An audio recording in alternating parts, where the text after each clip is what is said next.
고난 너머에 더 큰 고난이 기다린다 할지라도 오직 하나님만을 신뢰합시다. 여러분의 영혼의 시력이 회복되기를 마음이 없는 분에게 시청자가 아니라 우리는 예배자가 되어야 됩니다. 샬롬, 한 주간이 시작되었습니다. 이번 한 주간도 하나님께 주신 위로와 평강이 여러분의 삶에 또 여러분의 가정에 가득하기를 주 이름으로 축복합니다. 함께 나눌 말씀은 잠언 5장 1절부터입니다.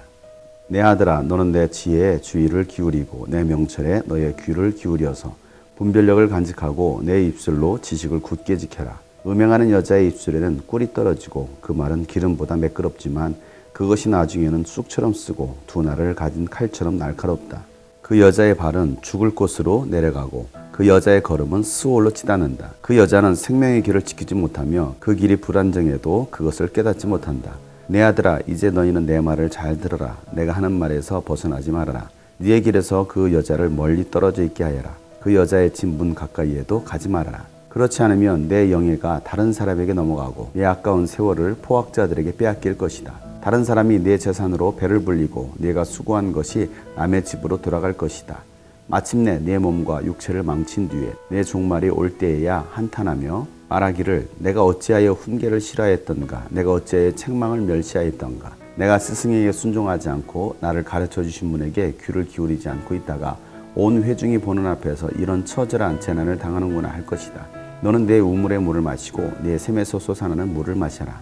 어찌하여 내 샘물을 바깥으로 흘려보내며 그 물줄기를 거리로 흘러보내려느냐.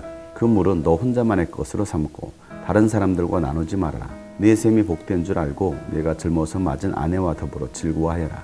아내는 사랑스러운 암사슴, 아름다운 암노루, 그의 품을 언제나 만족스럽게 생각하고 그의 사랑을 언제나 사모하여라. 내 아들아, 어찌하여 음행하는 여자를 사모하며 부정한 여자의 가슴을 껴안겠느냐. 주님의 눈은 사람의 길을 지켜보시며 그 모든 길을 살펴보신다. 악인은 자기의 악에 걸리고 자기 죄의 올무에 걸려들어서 훈계를 받지 않아서 죽고 너무나 미련하여 길을 잃는다. 아멘. 솔로몬은 계속해서 아들에게 훈계의 말을 전합니다. 자녀된 우리가 가져야 될 자세는 바로 그 지혜와 훈계를 마음에 담아두는 것입니다. 간직하는 것입니다. 지혜는 우리로 하여금 분별력을 가지게 합니다. 무엇이 옳고 그른지, 선과 악이 무엇인지, 하나님께서 원하시고 하나님께서 기뻐하시는 것이 무엇인지를 알게 하는 것이 바로 지혜입니다. 특별히 오늘 말씀에는 음행하는 여자와 아내에 관한 말씀을 하고 있습니다. 이 음행하는 여자는 해픈 여자입니다. 돈으로 몸을 팔기도 하는 여자입니다. 영적으로 봤을 때는 하나님을 사랑하지 않고 세상을 사랑하는 우상들입니다. 이 음행하는 여자의 입술에서는 꿀이 떨어진다는 것입니다. 그 말이 얼마나 기름보다도 매끄럽던지 그 말에 남자들이 유혹에 넘어갑니다. 처음에는 그런 유혹의 말들이 달콤하겠지만 나중에는 그것이 쓴 쑥이 되어서 결국 그 남자를 죽게 만듭니다. 망하게 만듭니다. 그 여자의 발은 죽을 곳으로 스올로, 지옥으로 끌고 간다는 것입니다.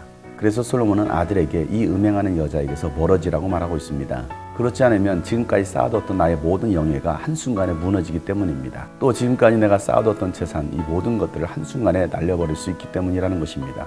몸과 육체를 망친 뒤에 인생의 종말이 올 때 한탄하는 일들이 일어납니다.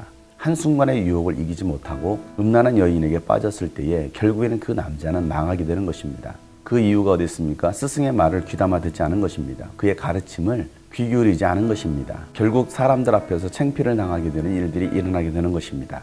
오늘 솔로몬은 아들에게 말하기를 내 아내를 사랑하라, 내 아내만으로 만족하라 라고 말씀하고 있습니다.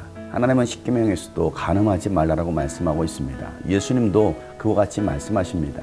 하나님은 한 아내를 주십니다. 그 아내를 사랑하는 사람, 예수님께서 교회를 사랑하셨던 것처럼 남편은 한 아내를 사랑해야 합니다. 그렇지 않고 음란한 여인에게 마음을 빼앗겨서 가정이 파괴되고 또 공동체가 파괴되는 것을 보게 됩니다. 영적으로도 마찬가지입니다. 우리는 하나님만을 사랑해야 합니다.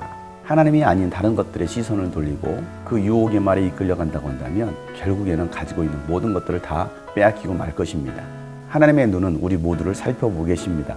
우리가 가는 길을 다 지켜보고 계십니다. 그렇기에 우리는 악인의 길을 따라가지 않고 의인의 길을 따라가는 사람들이 되어야 합니다. 자기 죄의 올무에 걸리지 않도록 해야 합니다. 훈계를 받아들이지 않아서 결국에는 내가 망하고 죽게 되는 것입니다. 그들이 바로 미련한 자들입니다. 지혜자는 하나님의 말씀을 귀담아 듣고 그 말씀대로 살아가는 사람입니다. 오직 하나님 한 분만을 사랑하고 또 한 아내만을 사랑할 수 있는 우리가 되기를 간절히 소망합니다. 예수님께서 교회를 사랑하셨듯이 우리도 교회를 사랑하는 저와 여러분 되시기를 축복합니다. 하나님은 여러분에게 한 아내를 주셨습니다. 예수님을 주셨습니다. 우리는 그 예수님의 신부된 교회입니다. 이와 같이 나에게 주신 것을 사랑할 때 주님께서 여러분의 길을 인도해 가실 것입니다. 샬롬.